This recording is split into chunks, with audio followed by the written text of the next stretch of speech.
오늘은 출애굽기 24장 말씀입니다. 아프간의 229명의 선교사들이 처형 위기에 처해 있어 기도를 부탁하는 문자와 또 확인하는 문자들이 오고 있습니다. 어제 우리가 읽었던 출애굽기 23장 1절 말씀입니다. 너는 거짓된 풍설을 퍼뜨리지 말며 악인과 연합하여 위정하는 정인이 되지 말며 확인되지 않은 거짓 풍설이라고 할 수 있겠습니다. 이와 같은 문자는 2014년도에도 또 2018년도에도 유포되어 문제가 되었던 그 문자와 동일한 문자가 유포되고 있는 것입니다. 마지막 때가 되면 이렇게 속이는 말들, 또 사람들을 두렵게 하는 일들, 또 거짓 선지자들이 하나님 아닌 세상 것을 하나님 것이라 라고 속이는 그런 일들이 일어날 것입니다. 우리는 날마다 말씀 앞에 예배 앞에 엎드리는 우리가 되기를 원합니다. 그래서 분별하는 영이 우리 가운데 부어지고 성과 악을 하나님의 것과 세상 것을 분별할 줄 아는 그런 우리 모두가 되어지기를 원합니다. 오늘 출애굽기 24장 1절 말씀, 또 모세에게 이르시되 너는 아론과 나답과 아비후와 이스라엘 장로 70명과 함께 여호와께 올라와 멀리서 경배하고 너 모세만 여호와께 가까이 나오고 그들은 가까이 나오지 말며 백성은 너와 함께 올라오지 말지니라. 모세가 와서 여호와의 모든 말씀과 그 모든 율례를 백성에게 전하며 그들이 한 소리로 응답하여 이르되 여호와께서 말씀하신 모든 것을 우리가 준행하리이다. 모세가 여호와의 모든 말씀을 기록하고 이른 아침에 일어나 산 아래에서 제단을 쌓고 이스라엘 12지파대로 12기둥을 세우고 이스라엘 자손의 청년들을 보내어 여호와께 소로 번제와 화목제를 드리게 하고 모세가 피를 가지고 반은 여러 양푼에 담고 반은 제단에 뿌리고 언약서를 가져다가 백성에게 낭독하여 듣게 하니 그들이 이르되 여호와의 모든 말씀을 우리가 준행하리이다. 모세가 그 피를 가지고 백성에게 뿌리며 이르되 이는 여호와께서 이 모든 말씀에 대하여 너희와 세우신 언약의 피니라. 모세와 아론과 나답과 아비후 그리고 이스라엘의 장로들 70인이 함께 하나님 앞 시내산 앞에 섰습니다. 그들과 하나님과 언약하는 이 언약, 바로 시내산 언약이죠. 하나님께서 율례와 법도를 모세를 통하여 전해주었고 그 모든 법도를 이스라엘 백성들이 지키겠다라는 그런 약속을 합니다. 그 약속을 하는 바로 시내산 언약인 것입니다. 그 약속의 내용은 바로 우리가 읽었던 바로 출애굽기 20장에서 어제까지 23장까지의 그 말씀의 내용입니다. 20장 바로 10계명으로 시작하여서 도덕법, 상해법, 또 종에 관한 법, 또 율례와 규례와 법도와 또한 절기에 관한 법들, 그 모든 법들을 전하여 주었던 것입니다. 그 모든 법들을 온전히 지키겠다고 약속하였습니다.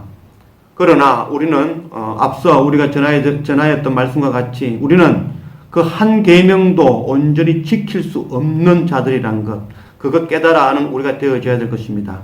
그런 우리가 하나님 앞에 나아갈 수 있는 방법은 바로 핏부림인 것입니다. 히브리서 9장 11절 말씀입니다. 그리스도께서는 장래 좋은 일의 대제사장으로 오사 손으로 짓지 아니한 것, 곧 이 창조에 속하지 아니한 더 크고 온전한 장막으로 말미암아 염소와 송아지 피로 하지 아니하고 오직 자기의 피로 영원한 속죄를 이루사 단번에 성소에 들어가셨느니라. 염소와 황소의 피와 및 암송아지의 죄를 부정한 자에게 뿌려 그 육체를 정결하게 하여 거룩하게 하거든 하물며 영원하신 성령으로 말미암아 흠없는 자기를 하나님께 드린 그리스도의 피가 어찌 너희의 양심을 죽은 행실에서 깨끗하게 하고 살아계신 하나님을 섬기게 하지 못하겠느냐. 이스라엘 백성들이 하나님 앞에 나아가 언약식 시내산 언약을 체결하였습니다. 그러나 이스라엘 백성들은 하나님께 주신 그 언약의 말씀 단 한 가지도 온전히 지킬 수 없는 자들이었습니다. 그럼에도 불구하고 하나님께서는 언약을 체결하셨습니다. 그 언약을 체결할 수 있었던 결정적인 것은 바로 핏부림인 것입니다. 우리는 결단코 하나님 앞에 나아가 의롭다함을 얻을 수 없는 자들이죠. 그러나 예수 그리스도 십자가의 그 핏부림을 통하여 우리가 하나님께 나아가며 의롭다 칭함을 얻게 되는 것입니다. 이 핏부림의 은혜가 우리 가운데 부어지고 우리 또한 하나님 앞에 마지막 그날 하나님 앞에 설 수 있는 그런 은혜를 누리는 우리 모두가 되어지기를 원합니다. 9절 모세와 아론과 나답과 아비후와 이스라엘 장로 70인이 올라가서 이스라엘 하나님을 보니 그의 발 아래에는 청옥을 편듯하고 하늘같이 청명하더라. 하나님이 이스라엘 자손들의 존귀한 자들에게 손을 대지 아니하셨고 그들은 하나님을 뵙고 먹고 마셨더라.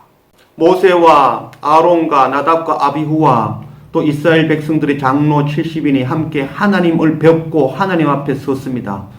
참 놀라운 일이 아닐 수 없습니다. 우리가 죄인으로서 하나님을 뵙는다는 것은 죽음이죠. 그러나 그들이 하나님을 뵐 수 있었던 것은 바로 핏뿌림이 있었기 때문입니다. 예수 그리스도 그 핏뿌림, 소를 잡아 뿌리는 그 대속의 피를 통하여 하나님 앞에 나아갈 수 있는 것입니다. 또한 그곳이 청옥을 편듯하고 하늘같이 청명하더라. 그들이 선 곳은 바로 하나님의 보좌 앞인 것입니다. 에스겔 1장 22절 말씀, 그 생물의 머리 위에는 수정 같은 궁창의 형상이 있어 보기에 두려운데 그들의 머리 위에 펼쳐져 있고, 요한계시록 4장 6절 말씀, 보좌 앞에 수정과 같은 유리바다가 있고 보좌 가운데와 보좌 주위에 네 생물이 있는데 앞뒤에 눈들이 가득하더라. 모세와 아론과 나답과 아비후와 70인 장로들이 보았던 그 하나님 나라의 그 모습은 동일하게 에스겔과 또 요한계시록의 요한이 보았던 모습과 동일합니다. 바로 하나님 앞, 하나님의 보좌 앞인 것입니다. 마지막 그날 또한 우리 또한 예수 그리스도 십자가의 보혈을 뿌림을 받고 하나님 앞 그 보좌 앞에 서는 그런 영광 누리는 그런 우리 모두가 되어지기를 원합니다. 12절 여호와께서 모세에게 이르시되 너는 산에 올라 내게로 와서 거기 있으라. 네가 그들을 가르치도록 내가 율법과 계명을 친히 기록한 돌판을 네게 주리라. 모세가 그의 부하 여호수아와 함께 일어나 모세가 하나님의 산으로 올라가며 장로들에게 이르되 너희는 여기서 우리가 너희에게로 돌아오기까지 기다리라. 아론과 훌이 너희와 함께 하리니 무릇 일이 있는 자는 그들에게 나아갈지니라 하고, 이스라엘 백성들은 하나님과 시내산 언약을 체결하였습니다. 하나님께서는 다시 모세를 부르시고 모세에게 하나님의 율법과 계명을 친히 기록한 그 돌판을 주시려고 모세를 부르셨습니다. 돌판에 기록한 하나님의 율법과 계명, 그 계명은 바로 변치 않는 온전히 이루시는 바로 하나님의 계명인 것입니다. 그 계명 우리는 하나도 온전히 지킬 수 없는 자라는 것, 그것 깨닫고 핏부림의 은혜, 바로 십자가 예수 그리스도 앞에 날마다 엎드리며 하나님의 긍휼과 십자가 예수 그리스도의 은혜를 날마다 구하며 엎드리는 그런 우리 모두가 되어지기를 원합니다. 15절 모세가 산에 오르매 구름이 산을 가리며 여호와의 영광이 시내산 위에 머무르고 구름이 엿새 동안 산을 가리더니 일곱째 날에 여호와께서 구름 가운데서 모세를 부르시니라. 산 위에 여호와의 영광이 이스라엘 자손의 눈에 맹렬한 불같이 보였고 모세는 구름 속으로 들어가서 산 위에 올랐으며 모세가 40일 40야를 산에 있으니라. 모세가 하나님의 산 시내산에 올랐습니다. 6일 동안 구름이 빽빽한 가운데 있었습니다. 그리고 7일째 하나님의 임재가 임했습니다.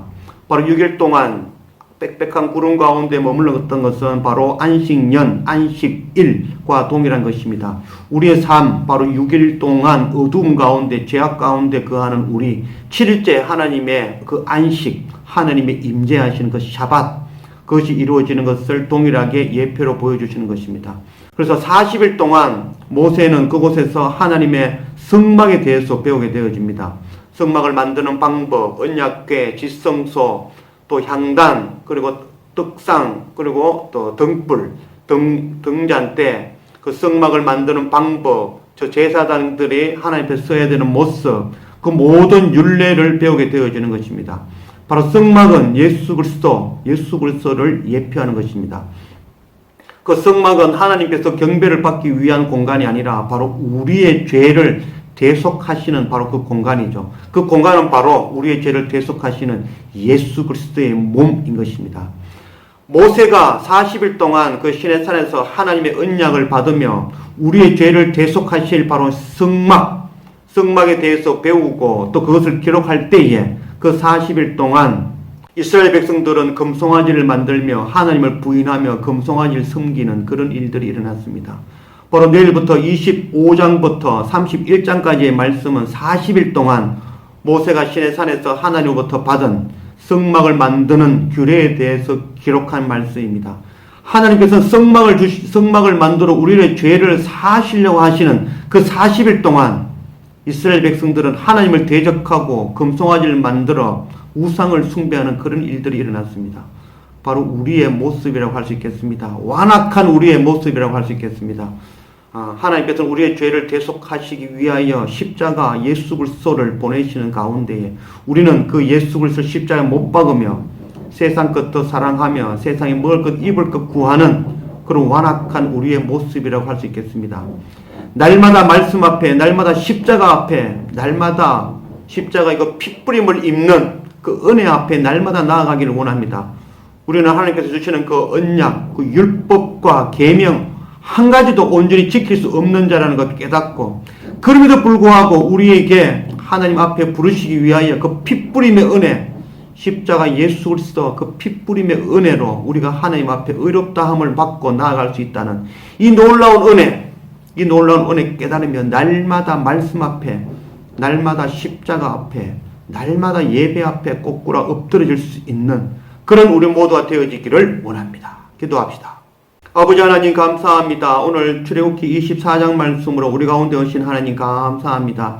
하나님 이스라엘 백성과 시내산 언약을 맺으신 그 하나님, 그 언약 가운데 우리는 하나님이 주신 율법과 계명 가운데 단 한 가지도 온전히 지킬 수 없는 자라는 것, 그래서 영원히 죽을 수밖에 없는 존재라는 것, 그런 가운데서 바로 우리를 향하여 핏부림의 은혜, 바로 십자가 예수 그리스도의 그 보혈의 피를 우리 가운데 뿌려주시고 그 피를 통하여 우리가 의롭다 칭함을 받고 하나님 앞에 나아갈 수 있는 그 영광 누리게 하신 그 크신 은혜 우리가 깨달아 아는 우리가 되게 인도하여 주십시오.